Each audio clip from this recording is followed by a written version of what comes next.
celles et ceux dont la parole entre en résonance avec les arbres, les feuilles, les branches, les animaux, les champignons, la terre.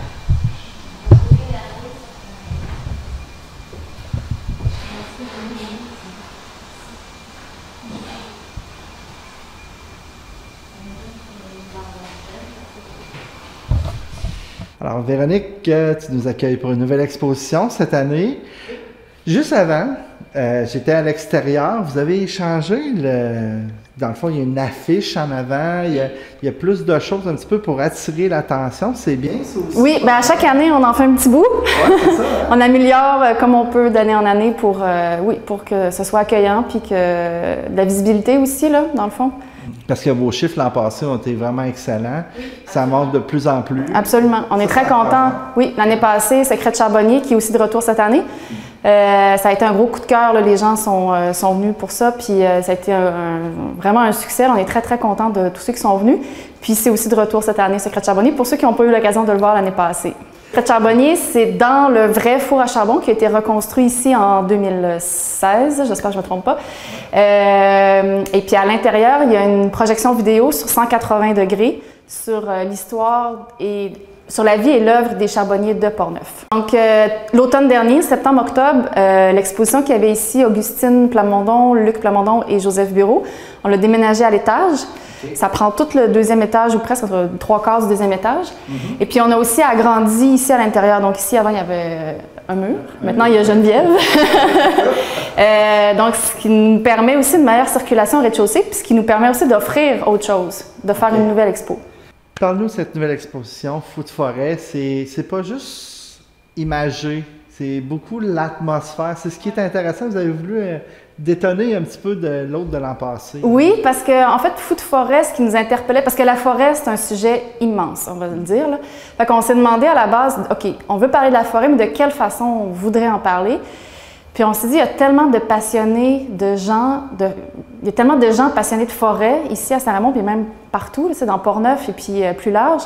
Fait qu'on voulait avoir ces discours-là des gens, puis pourquoi ils aiment la forêt, puis qu'est-ce que la forêt leur apporte. Fait que cette expo-là, Fous de forêt, c'est ça, on a rencontré en fait une vingtaine de gens qu'on a rencontrés. On a un total 20 heures d'enregistrement, d'interviews. Puis on a gardé sur ces 20 heures d'enregistrement-là, ça dure 43 minutes. Donc c'est vraiment une parole sur la forêt. Puis c'est un hommage, en fait, à notre forêt. OK. Parce que c'est une histoire très riche de 200 ans pratiquement. Oui, c'est ça. Il y a beaucoup d'affaires qui se sont passées qu'on pourrait oublier si on ne fait pas des expositions comme ça. Oui, puis c'est aussi ne pas oublier qu'est-ce que la forêt nous amène dans notre quotidien. Qu'est-ce que la forêt nous dit? C'est quoi notre relation qu'on a avec notre forêt? C'est vraiment ça qu'on a voulu toucher cette année avec ça. Fous de forêt, le titre le dit, c'est que c'est vraiment un hommage, puis c'est un discours d'amour aussi envers la forêt. Le chant du huard, pour moi, c'est quelque chose de tellement exceptionnel. C'est comme envoûtant, puis ça arrive toujours à des moments spéciaux, au lever du soleil, au coucher du soleil, puis pour moi, c'est un oiseau qui me parle énormément. Si j'entends un chant du huard, pour moi, c'est pas banal, puis j'ai l'impression que la nature me parle quelque part. J'ai l'impression que je suis au bon endroit au bon moment.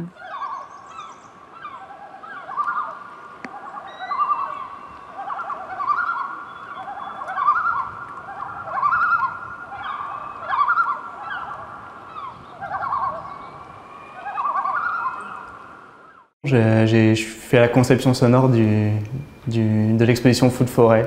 C'est ça, donc tout le montage sonore, la trame sonore dans le fond. Ouais. Alors Thibaut, première des choses, est-ce que tu connaissais ça, la forêt? Ben, un peu. Je suis probablement pas le plus grand explorateur de la forêt, mais aussi le fait que je collabore ici vient d'un projet que je fais moi-même à aller capter des paysages sonores. Donc, comme ici dans la vallée Bras du Nord, je suis déjà venu 7 jours complets avec mes micros enregistrés dans le bois, donc je connais un peu ça. Ok, donc dans le fond, tu te spécialises dans la capture de sons qu'on entend un peu partout, mais de les mettre vraiment d'une qualité maximum. Oui, en quelque sorte, c'est ça. Puis d'en faire quelque chose, je fais des documentaires sonores en fait. Surtout, là, il y a de mes captations sonores qui sont dans l'exposition. Donc c'est de m'en servir pour différents types de projets artistiques, les miens, puis les autres si possible aussi. Mais j'ai envie d'explorer les paysages sonores dans le Québec. La diversité des paysages sonores, en fait, en fonction des lieux, des saisons, c'est ça, des cultures peut-être, entre guillemets. Enfin. Qu'est-ce qui t'a attiré dans le son? Wow, je sais pas, je sais pas si je me suis déjà posé la question. Qu'est-ce qui m'attire dans le son? Je pensais souvent, je sais pas. Je pense que j'ai toujours été, je suis pas quelqu'un qui parle beaucoup, alors peut-être que je suis plus à même à aller à écouter peut-être. C'est abstrait le son. Beaucoup de gens trouvent que c'est abstrait. Puis je pense que j'aime les choses abstraites là, qu'on comprend moins bien. Je suis pas très, ouais, je sais pas, je suis pas très visuel. Je me mets pas beaucoup en avant. Donc le son, c'est quelque chose qui est toujours un peu pas caché, mais disons que dans des projets, le son est un peu en second plan. Puis je pense que ça me convenait un peu. Qu'est-ce qui t'a attiré dans ce projet-là? C'est comment on fait un projet comme ça d'envergure? Parce que là, le son est quand même d'une bonne durée. Il faut tout animer, faire les entrevues. Explique-nous le projet. Donc la question c'était qu'est-ce qui m'a attiré?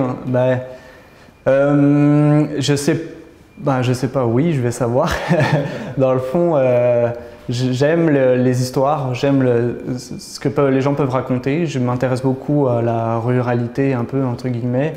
La nature aussi, la protection de la nature. Moi, je réfléchis beaucoup, ou en tout cas, je me questionne sur l'écologie sonore, qu'on appelle, qui est un mouvement. Donc forcément, écologie, qui veut dire beaucoup de choses, écologie sonore, mais en dérivé après, écologie avec comment on en parle aujourd'hui dans la protection.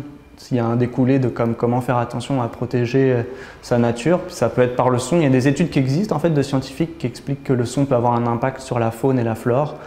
Donc, dans un certain sens, je pense que l'exposition avait quand même des thèmes assez rapprochés de mes thématiques un peu. Puis après, c'est de fil en aiguille. C'est grâce au projet que j'ai fait ici que j'ai atterri ici. Et puis, je suis attaché à l'arbre, il descend l'arbre aussi, il reste appelé, il se donne un petit coup de côté. Puis il y a un cul de la terre, il y a sa traîne, on va y avoir. J'ai travaillé longtemps. On a parlé à la personne qui a fait un petit peu la trame sonore, mais moi, ce qui me frappe aussi, c'est les photos. Elles sont vraiment magnifiques, sont grand écran, on pourrait dire. C'est vraiment très beau. Parce qu'en fait, l'exposition Feux de forêt, donc c'est d'abord, je le répète, mais c'est d'abord une parole. Donc, c'est prenant au niveau du son. Donc, il y a 43 minutes de son. C'est une histoire qu'on raconte, mais interposée de plusieurs personnes, de plusieurs discours différents, mais qui forment un tout à la fin. Et puis, les grandes photos, un peu, ça nous permet aussi que notre regard se perd. Parce que pendant qu'on écoute, on est concentré sur la bande sonore, mais ça permet aussi au visuel de se laisser aller aux yeux de se laisser aller dans le visuel qui est autour de nous. Les photos sont il y a 4 photographes qui ont travaillé sur cette expose-là. Il y a Olivier Lachance qui a fait les grands portraits ici. Il y a Denis Baribeau qui a fait les photos en macro de fourrure. Il y a Jean-Pierre Malo qui a travaillé sur la photo ici de Jean et la grande image à la fin de la forêt. Okay. Et puis, il y a Marcelo Rivero aussi qui a pris les photos d'Édion. Okay. Et c'est intéressant de le mentionner, c'est des photos qui mettent les personnages dans une position, je dirais, amoureuse de la forêt. Oui, bien oui, en fait, parce qu'on a d'abord rencontré ces gens-là en entrevue, et puis suite à leur discours, après ça, je me suis dit, OK, telle personne, elle nous raconte ça, comment est-ce qu'on peut imaginer le discours en photo? Donc, c'est pour ça qu'il y a des situations un peu particulières, des poses un peu particulières, mais c'est vraiment pour aller avec leur discours. Est-ce que, justement, de parler à ces gens-là, ces passionnés de bois, puis de mélanger les sons, tout ça, justement, ça t'amène plus loin dans ta démarche artistique, on pourrait dire? Pas ça, mais d'ailleurs je dirais juste que les entrevues, c'est pas moi qui les ai réalisées. Okay. C'est Valérie Bourget qui est pas là aujourd'hui. Mais après de faire le montage, puis tout ça m'amène ailleurs dans la réflexion sans doute, de comprendre, d'entendre tous ces témoignages de personnes où moi je me dis aussi, je le savais déjà, mais comme tu sais, Je suis pas autant un gars de bois que les gens de l'exposition quand même, mais ça m'amène ailleurs, oui, surtout dans le faire une installation sonore, parce que moi je fais des documentaires audio, j'ai travaillé en cinéma, puis là c'était comme vraiment quelque chose que j'avais envie d'explorer. C'est dans ma démarche, c'est à ce niveau-là que ça a plus changé quelque chose, c'est de travailler dans un milieu d'exposition en fait. Qu'est-ce que les visiteurs peuvent s'attendre de l'exposition, de cette harmonie sonore que tu leur as préparée? J'imagine que les spectateurs peuvent attendre d'être immergés, c'est un peu ce qu'on a essayé de faire, par une représentation de la forêt, d'être immergé dans l'environnement sonore, d'avoir un petit rapport intimiste aussi avec les gens qu'on entend parler dans le fond. C'est un peu des discussions de un à un, comme tel que ça a été enregistré, fait que c'est ça, d'avoir des témoignages intimistes dans une globalité immersive de la forêt, c'est ça. Est-ce que ça te donne le goût d'en faire d'autres? Oui. Pas tout de suite. Je vais peut-être prendre un petit repos ou travailler sur d'autres choses, mais parce que ça a été beaucoup de travail. Disons c'est 3 mois quasiment à temps plein là, de travail. Ouais. C'est combien de temps la trame au complet? Ça fait 43 minutes environ, c'est ça. Avec tous les bruits, tout ça, c'est beaucoup de travail. Oui. Surtout qu'on a eu un revirement à un moment donné, ça devait être dans des cases d'écoute en fait à la base. Mais avec les normes de santé dû à ce qui se passe. Ouais. C'était trop...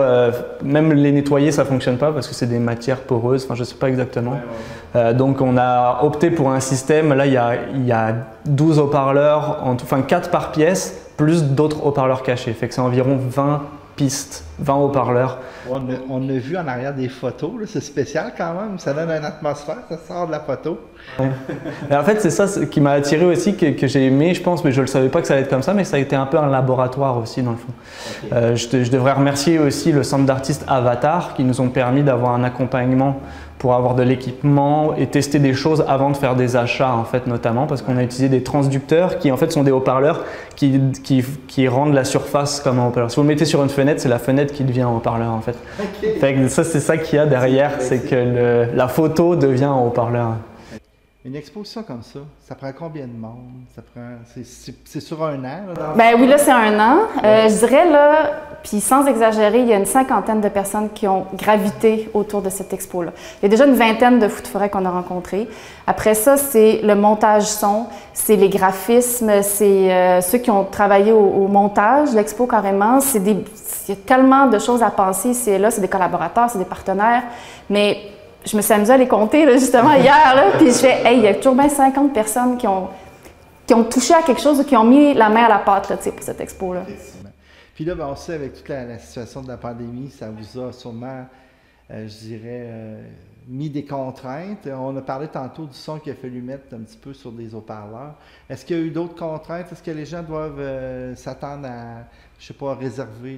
Bien, c'est l'idéal de réserver parce que ça nous garantit une visite en tranquillité, je dirais, puis en intimité, parce que autant que possible, on ne veut pas être dérangé. Fait que, donc, le fait de réserver, ça nous permet ça. Après, si les gens veulent se présenter sans réservation, il n'y a pas de problème. T'sais, on s'ajuste, puis il y a toujours le four à charbon qui est encore ouvert, qu'on peut aller voir. Il y a Augustine aussi qui est en haut avec Joseph Bureau et Luc. Fait que, ça nous permet aussi de faire une petite activité un peu tampon si jamais cette expo-là est en cours, puis on attend, est occupé, puis on attend le prochain play.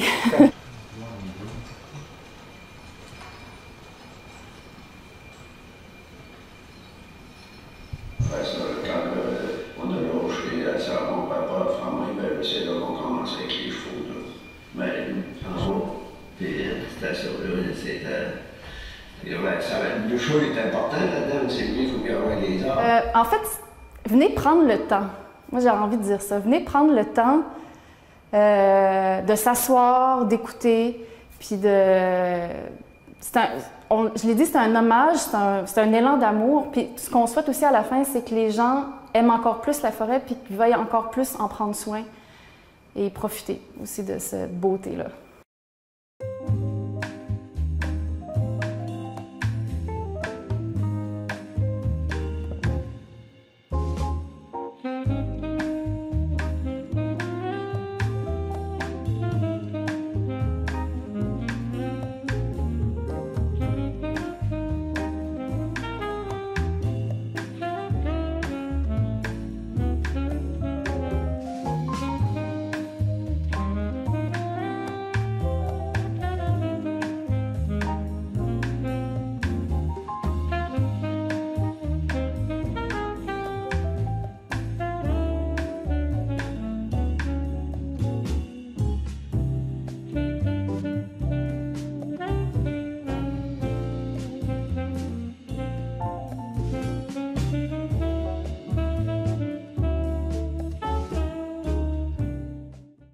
Bonjour tout le monde. Je me présente Étienne Beaumont, conseiller municipal de la ville de Saint-Raymond, en charge de la culture. Fait que je représente un peu la ville de Saint-Raymond aujourd'hui.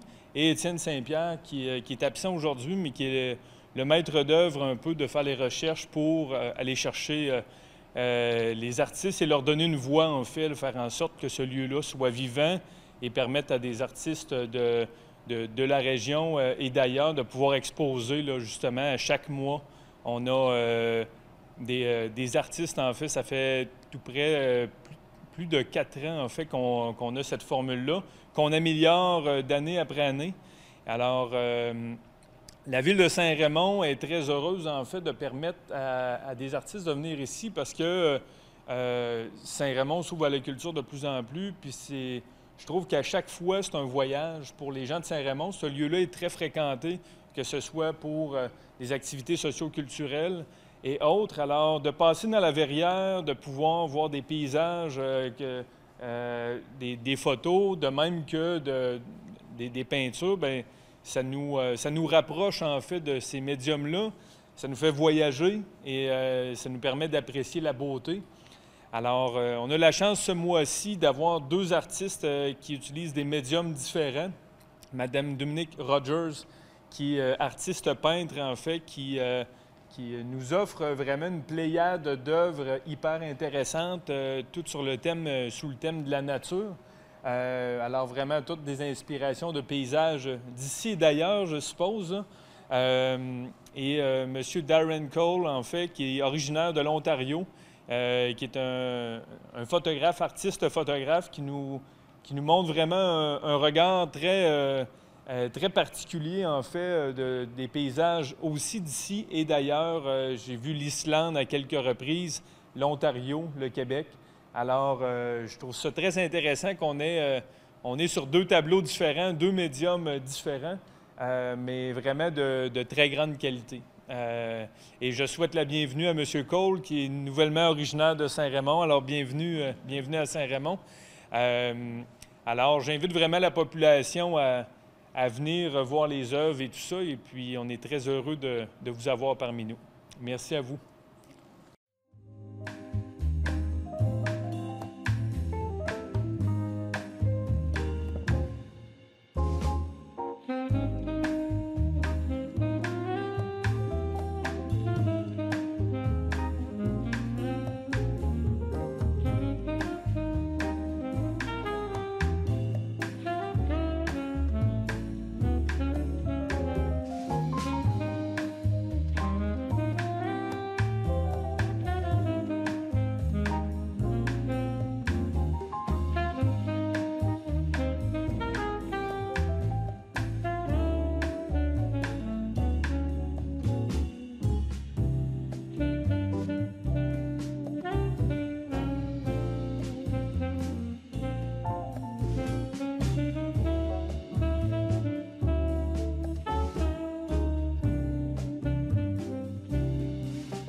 Bonsoir. Je me présente Nathalie Lessard, coordonnatrice aux événements à la ville de Pont-Rouge. Permettez-moi de vous souhaiter, merci, au nom de l'organisation, la bienvenue à ce souper-spectacle. Ben, ça nous fait vraiment du bien de vous revoir. Vous ne pouvez pas savoir comment. Oh, c'est gentil.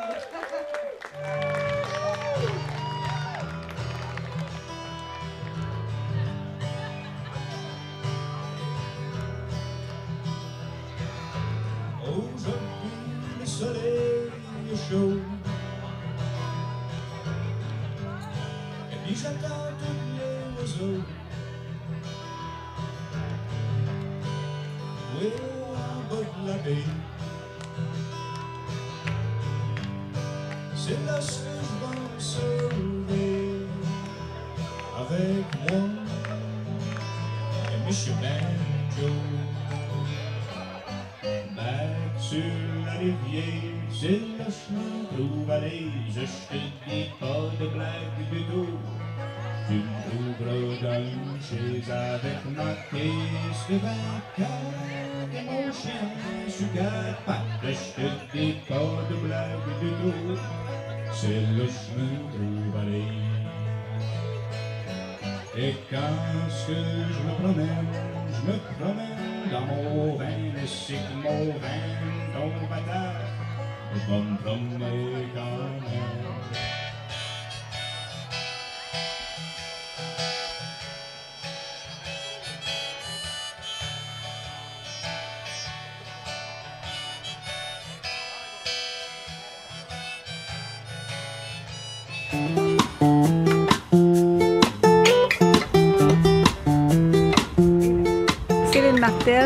Je fais de l'art abstrait, je suis toujours classée dans la catégorie art abstrait, mais je dirais qu'il y a quand même, c'est semi-abstrait parce qu'il y a toujours une petite touche de figuration, ou presque toujours une petite touche de figuration.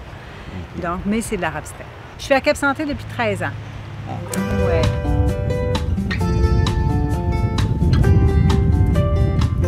La période de confinement m'a amenée dans des couleurs un peu différentes cette année.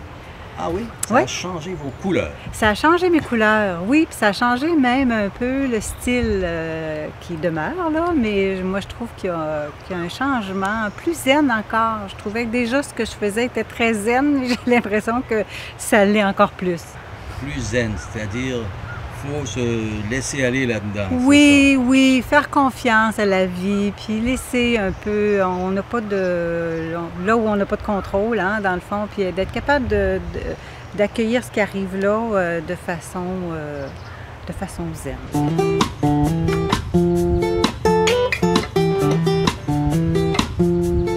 J'ai travaillé beaucoup avec des collages, toujours intégrer de la matière.